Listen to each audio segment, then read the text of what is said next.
साल 2021 की आखिरी शनिचरी अमावस्या आ रही है, जो कि अलग अलग राशि पर अलग अलग प्रभाव डालेगी। हमारे साथ पंडित अमर डिब्बावाला हैं, वो बताएंगे किस तरीके से कौन सी राशि के लिए ये अच्छी है और कौन सी राशि के लिए इसमें क्या उपाय करना चाहिए। पंडित जी, किस तरीके की ये 3 दशक बाद जो है शनिचरी अमावस्या आ रही है? देखिए, सबसे पहले ये बताना चाहूँगा कि मार्गशीर्ष का महीना अपने आप में बड़ा महीना माना जाता है। भैरव और शनि की साधना का विशेष माह बताया गया है। ऐसा कहा जाता है कि इस बार की जो शनिचरी अमावस्या तकरीबन 30 वर्ष बाद आ रही है। इसमें एक बात यह मानने वाली होती है कि शनि अपनी मकर राशि में स्वयं मार्गी होकर के विशाखा नक्षत्र से क्रॉस होकर के श्रवण नक्षत्र में आ रहे हैं। श्रवण नक्षत्र में इनका दूसरा चरण है। चूँकि विशाखा नक्षत्र पर इसका दृष्टि संबंध अलग प्रकार का बनता है।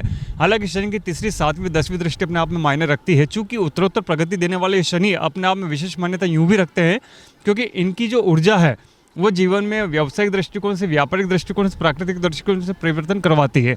ऐसी मान्यता भी है कि शनि महाराज की कृपा प्राप्त करने के लिए शनि के विशेष उपायों का प्रयोग करना चाहिए।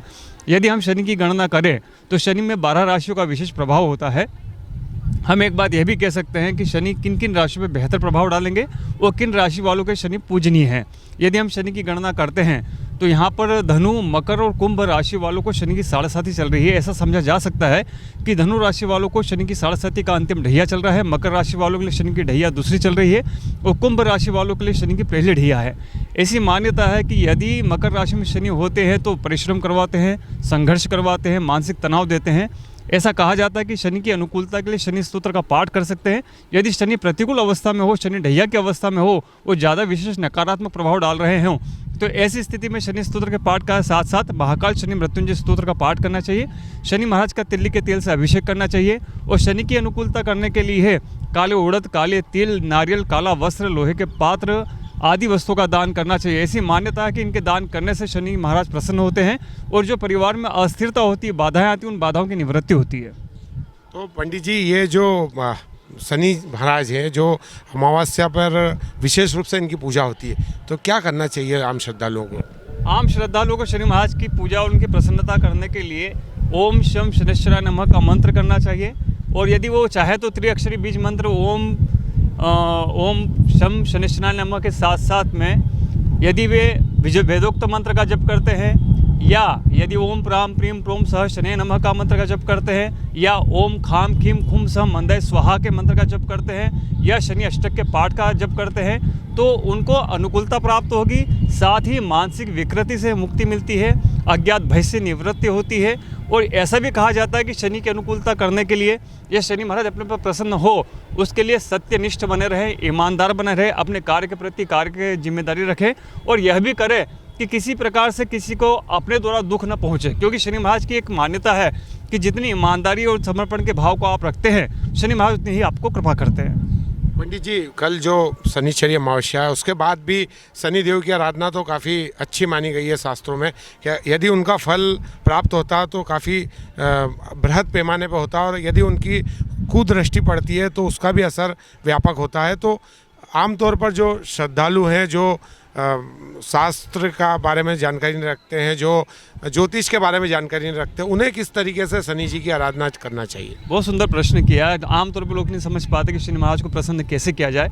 और चूंकि शनि न्याय के देवता कहे गए हैं, काल पुरुष का दुख माना जाने वाला शनि महाराज अपनी प्रसन्नता के लिए इसलिए भी जाने जाते हैं चूँकि यह गरीब वर्ग पे विशेष प्रसन्न होते हैं। ऐसी भी मान्यता है कि जो जातक या जो व्यक्ति शनि महाराज की साधना आराधना का धर्म नहीं जानता हो, या कैसे शनि महाराज को प्रसन्न किया जाए यह भी नहीं जानता हो, तो वह सिर्फ इतना कर दे कि गायों को घास खिला दे, पीपल के वृक्ष पर जल चढ़ा दे और भिक्षुकों को भोजन करा दे।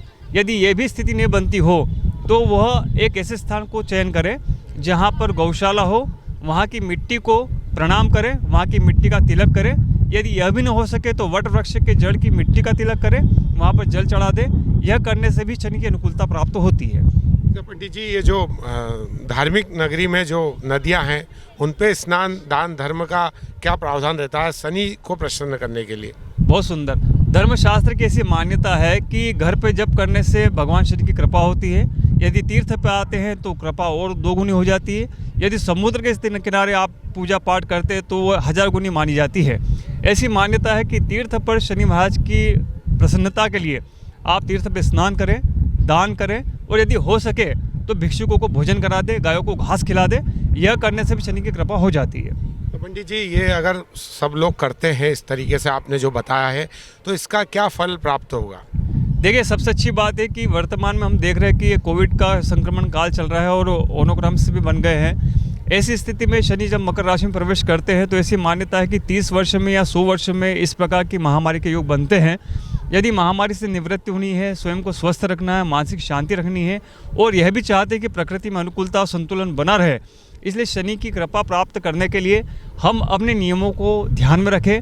ऐसा भी कहा जा सकता है कि यदि हम शनि को अनुकूल करना चाहते हैं तो मकर राशि के इस शनि का लाभ लेने के लिए शनि से संबंधित उपायों का लाभ लें आप।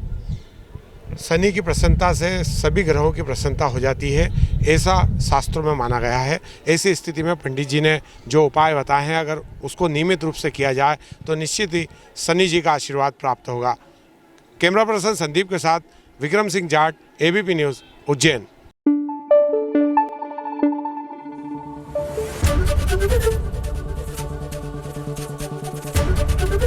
एबीपी न्यूज़ आपको रखे आगे।